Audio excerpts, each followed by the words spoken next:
एक छोटे से गांव में तीन जिगरी दोस्त रिया, अर्जुन और निखिल रहते थे। उनकी सबसे बड़ी खासियत थी उनका जिज्ञासु स्वभाव। उन्हें नई जगहें तलाशने और एडवेंचर करने का बेहद शौक था। लेकिन उनके गांव के पास एक ऐसा जंगल था जिसे लेकर गांव में भयानक कहानियां सुनाई जाती थीं। गांव के बुजुर्ग कहते थे, वो जंगल भूतिया है।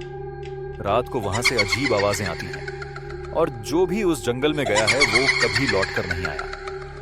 फिर एक दिन तीनों दोस्तों ने तय किया कि वो इस रहस्य का पर्दाफाश करेंगे। दोपहर का समय था जब वे जंगल के अंदर घुसे। लेकिन जैसे ही वे गहराई में गए, आसमान पर काले बादल छा गए और चारों तरफ अंधेरा फैल गया। हवा सन्नाटे में बदल गई। जंगल के बीचों बीच उन्होंने देखा एक पुराना टूटा फूटा बंगला। उसके दरवाजे जंग खाए हुए थे और अंदर से ठंडी हवा बह रही थी। निखिल उत्सुकता से बोला, चलो अंदर चलते हैं। रिया डरी हुई थी, लेकिन अर्जुन ने हिम्मत दी। डरने की बात नहीं, ये तो बस एक एडवेंचर है। जैसे ही उन्होंने बंगले का दरवाजा खोला और अंदर कदम रखा, दरवाजा जोर की आवाज के साथ बंद हो गया। तीनों ने चौंक कर पीछे देखा, लेकिन दरवाजा अपने आप लॉक हो चुका था। दीवारों पर अजीब सी पेंटिंग्स थीं और तभी एक पुरानी घड़ी का कांटा घूमने लगा और घंटी अपने आप बज उठी। अचानक एक डरावनी आवाज गूंजी, कौन हो तुम लोग?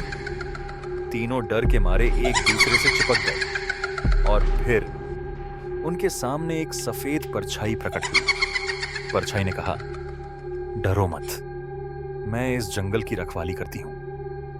जो लोग इसे नुकसान पहुंचाते हैं उन्हें मैं रोकती हूं। लेकिन तुम मासूम हो, तुम्हें कुछ नहीं होगा। तीनों ने डरते डरते माफी मांगी और कहा, हम सिर्फ जंगल के बारे में जानने आए थे। परछाई ने उन्हें जंगल के बाहर जाने का रास्ता दिखाया, लेकिन जाते जाते एक चेतावनी दी, जंगल का सम्मान करना, इसे कभी नुकसान मत पहुंचाना, वरना अगली बार तुम वापस नहीं लौटोगे। उस घटना के बाद तीनों दोस्तों ने कभी जंगल को नुकसान नहीं पहुंचाया, बल्कि गांव के सभी लोगों को भी समझाया कि प्रकृति की रक्षा करना कितना जरूरी है। इस कहानी से हमें सीखने को मिलता है कि हमें प्रकृति का सम्मान करना चाहिए और उसकी खूबसूरती को संजोकर रखना चाहिए।